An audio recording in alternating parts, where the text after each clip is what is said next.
Welcome to the Learning Pines YouTube. We hope this video helps.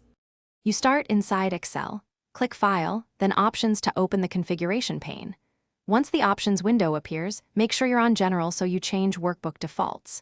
In the When Creating New Workbooks area, pick your preferred font and size. This controls new sheets you create, not existing files. Once set, click OK to apply. This first step ensures future spreadsheets inherit the look you need and saves time over manual adjustments. Now you refine the default. Choose the exact font family and font size. If a theme option appears, make a consistent selection so styles match. After you click OK, Excel updates its default for new workbooks. However, make sure the normal workbook template isn't overridden by a custom template in the Excel Start folder.